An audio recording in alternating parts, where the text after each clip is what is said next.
America की तरह यहाँ भी नो किंग नाम से प्रोटेस्ट होने चाहिए और ईरान के समर्थन में, और समर्थन में सिर्फ इसलिए क्योंकि वो इस वक्त इंसाफ की तरफ खड़ा हुआ। कल अगर ईरान कोई गलती करेगा तो हम लोग ईरान के खिलाफ भी बोलेंगे। ईरान भारत के भी सबसे बड़े फ़ायदे का जो लाइन है ईरान ही ने ले रखी है। इजराइल से भारत को मिलता ही क्या है? फ्रॉड, धोखा। अभी एक हमारे यहाँ से ब्राह्मण धर्म के शायद मानने वाले वहाँ के जो वो रब्बी थे उनके साथ जाके खड़े हो गए थे तो लात पड़ी उनके, वो उनके चरणों में झुक गए थे। तो इतनी तेज़ लात पड़ती हुई मैंने देखी है। पता नहीं वो अगर वीडियो सच्ची है तो मुझे किसी भी भारतीय को तो कम से कम बात ही नहीं करनी चाहिए किसी भी ज़ायनिस्ट व्यक्ति से। जो स्थिति है उसमें हमारे देश में भी मैं सब लोगों से गुजारिश कर रहा हूँ अपनी ये फाइनल बात कहते हुए, ख़ास तौर पे सबसे पहले मुस्लिम समाज के लोगों से, हर एक मस्जिद के बाहर मेरे ख्याल से नमाज के बाद कोई एक दिन में एक नमाज तय कर ली जाए। हर मस्जिद के बाहर छोटा या बड़ा प्रोटेस्ट एक होना चाहिए समर्थन में। इस समय फ़िलिस्तीन के साथ भारत की डिक्लेयर्ड पॉलिसी भी है और इजराइल ने जो है हमला किया ईरान के ऊपर उसके खिलाफ, और सब देशों को बराबर का अधिकार है। इसके लिए ये दो मुद्दों पे, एक तो फ़िलिस्तीन को आज़ादी दिलवाने के लिए, फ़िलिस्तीन एक अलग देश बनना चाहिए, फ्रीडम ऑफ फ़िलिस्तीन इंडिया की डिक्लेयर्ड पॉलिसी है उसके लिए, और हर एक देश की जो स्टेटस है वो बराबर होना चाहिए। कोई देश किसी के ऊपर दबाव ना बनाए, इंटरनल पॉलिसी में इंटरफेयर ना करे। उसके लिए इन दो मुद्दों के लिए मैं सभी मस्जिद के लोगों से भी गुजारिश करना चाहता हूँ कि वो प्रोटेस्ट करें। फ्राइडे के दिन हर मस्जिद के बाहर प्रोटेस्ट होने चाहिए। मैं अपने बहुजन समाज के भी सभी लोगों से ये गुजारिश करना चाहूँगा कि ये इंसाफ और बराबरी की लड़ाई जो ईरान लड़ रहा है इस वक्त, उसमें हमें उन सब का साथ देना चाहिए, क्योंकि ये वही आइडियल्स हैं जिसके लिए बाबा साहब ने हमारा संविधान बनाया था। तो सबसे पहले सभी मस्जिदों की जिम्मेदारी है।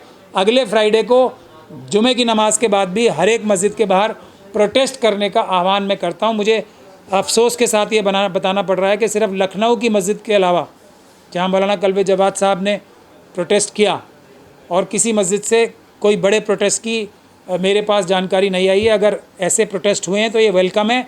किसी भी प्रोटेस्ट करने वाले को इस समय पीसफुल प्रोटेस्ट होना चाहिए, बिल्कुल। और वो हम लोग तो करते ही पीसफुल प्रोटेस्ट हैं, कभी नॉन पीसफुल प्रोटेस्ट कर ही नहीं सकते, संविधान के मानने वाले हैं।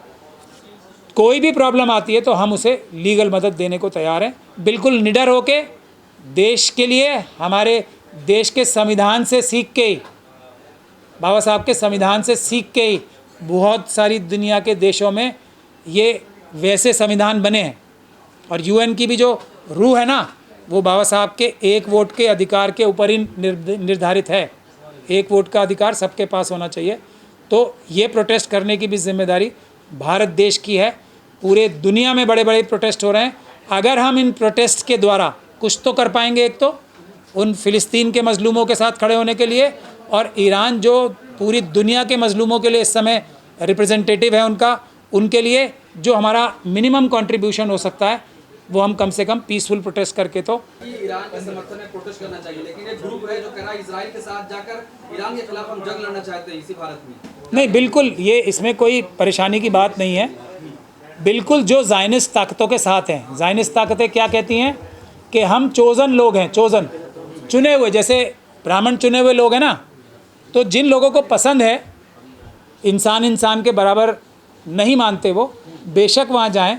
जो ये कहना चाहते हैं कि इजराइल जो है वो सब देशों को वहाँ के दबा के उनका सब कुछ छीन ले, जैसे उन्होंने फ़िलिस्तीन के लोगों का छीन लिया, तो बेशक वो वहाँ जाएं। लेकिन मैं उनको सिर्फ यही कहना चाहता हूँ कि वहाँ के अंदर के जो फ़ौजी हैं वो अपना देश छोड़ के भाग रहे हैं, क्योंकि उनको भी बहका के वहाँ ले जाया गया था। और अब जब असल में उनको जो बोला गया था कि ईरान और बाकी सब लोग हमारा कुछ भी बिगाड़ नहीं सकते, किसी के पास कुछ भी सामर्थ्य नहीं है, तो कितनी बड़ी भगदड़ इजराइल के अंदर इस वक्त मची हुई है। उस भगदड़ का हिस्सा बनने से पहले, या वो बनना चाहते हैं बाद में सीख के वहाँ से, तो वो वेलकम है, जाएँ, कोई दिक्कत नहीं है। सर, ईरान धोखा भी कर रहा है ना, क्लस्टर बम छोड़ रहा, वो देखिए संधि के खिलाफ है।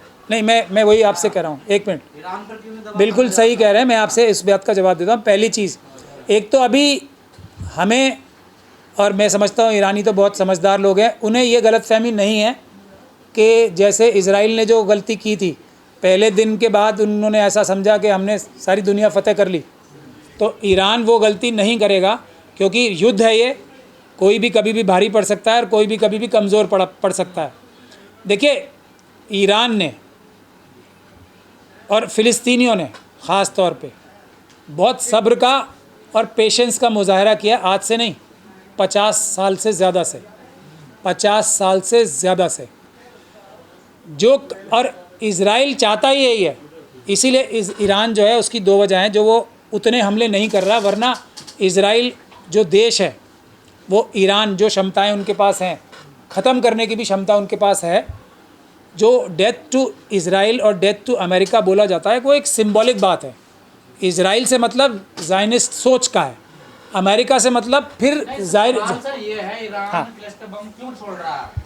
देखिए, क्लस्टर तो संधि के खिलाफ है, युद्ध के खिलाफ है, युद्ध के नियमों के खिलाफ है, तो वो ऐसा धोखा क्यों कर रहा है? देखिए, मैं आपसे सबसे पहली बात तो ये कह रहा हूँ, दुनिया के साथ ईरान ने कभी धोखा नहीं किया और अभी भी नहीं किया।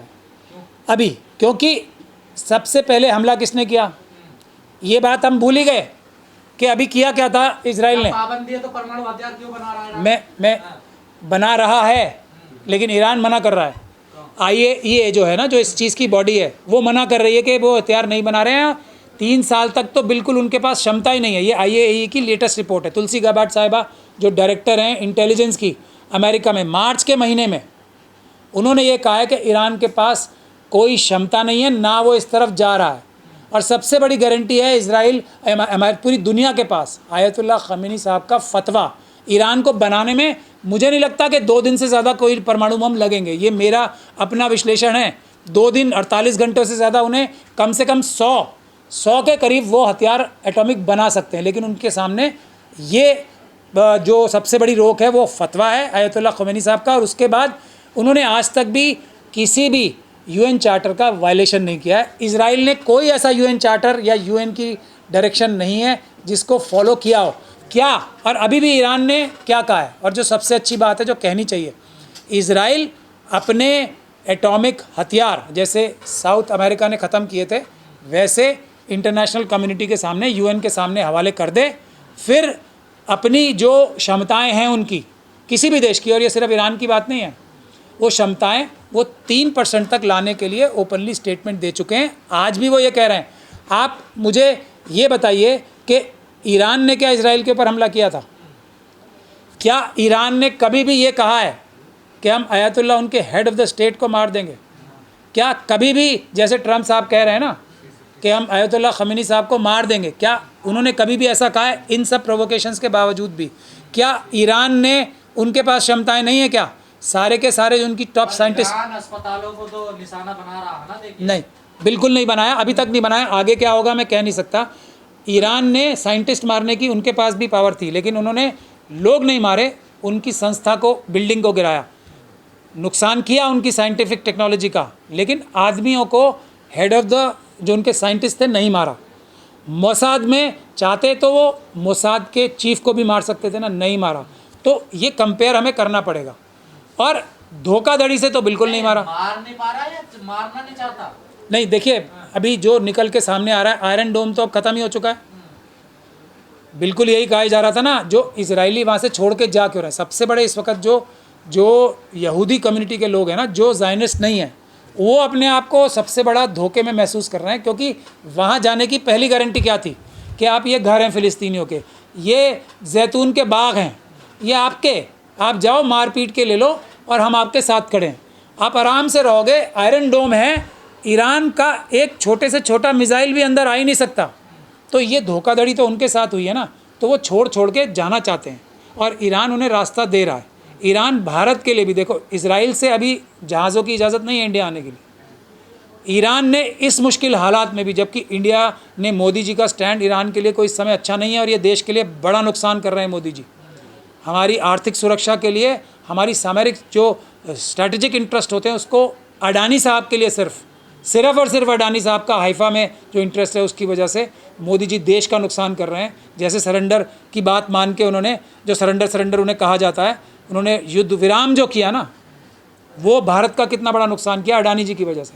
तो लेकिन ईरान ने आज भी हमारे देश के नागरिकों को वहाँ सुरक्षित रखा हुआ है।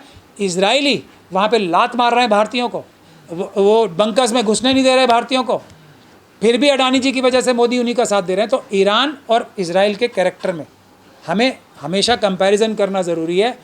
आज भी अगर अभी तक तो ये कहा जा रहा है ना, उन्होंने अपने एक्चुअल हथियार अभी तक इस्तेमाल ही नहीं किए।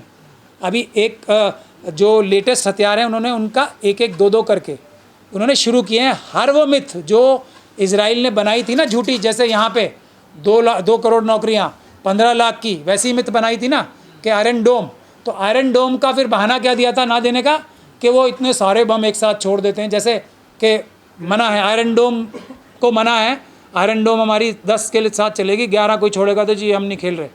लेकिन उसको भी ईरानी जो हैं फ़ौज ने तोड़ा, अकेला सिर्फ एक मिसाइल छोड़ा, वो भी रोकने के लायक नहीं है। तो ईरान अभी भी पूरी तरीके से जो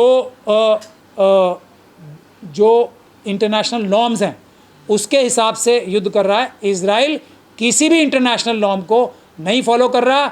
ज़ायनिस्ट इस दुनिया का सबसे बड़ा आतंकवादी संगठन है, आरएसएस के बाद ज़ायनिस्ट ताकतें जो हैं, और बेंजामिन नेतन्याहू इस दुनिया के सबसे बड़े आतंकवादी हैं, वॉर क्रिमिनल हैं, इसमें किसी को कोई शक नहीं होना चाहिए। फ़िलिस्तीन में आज के समय भी जो उनकी असल ताकत है ना, वो क्या है कि मज़लूम यहाँ खड़े हैं, उनके ऊपर बम चला दें। अब जब सामने से मुकाबला होगा तो मुझे अभी जो सबसे बड़ी जो आने वाले समय में अगर अमेरिका पूरी तरीके से, आप कहना चाह रहे हैं इजराइल कमजोर है? कमज़ोर नहीं कह रहा हूँ मैं, कुछ है ही नहीं ईरान के सामने, ये कह रहा हूँ मैं, कुछ नहीं है। तो अगर पूरा मिडिल ईस्ट डरा हुआ क्यों हुआ? अमेरिका, पूरी वेस्टर्न ताकतें हैं, आप समझिए, पाकिस्तान क्या भारत का सामना कर सकता है? वही हाल है ईरान के सामने जो भारत और पाकिस्तान की स्थिति है ना। भारत समझ लो आप ईरान है, पाकिस्तान समझ लो आप इजराइल है, और पाकिस्तान इजराइल से भारत के मुकाबले में, फिर भी कह रहा हूँ आपको, भारत के सामने पाकिस्तान फिर भी कुछ ताकत रखता है। इजराइल ईरान के सामने 1 to 1 कुछ ताकत नहीं रखता। अगर इजराइल को अमेरिकन मदद बंद हो जाए तो ईरान की ज़रूरत ही नहीं है, हमास वाले उनकी फ़ौज को हरा लेंगे, ये मैं क्लियरली बता रहा हूँ। हिजबुल्लाह इजराइल की फ़ौज को 1 हफ्ते के अंदर अंदर नेस्तो नाबूद कर देगा अगर अमेरिका बीच में से हट जाए।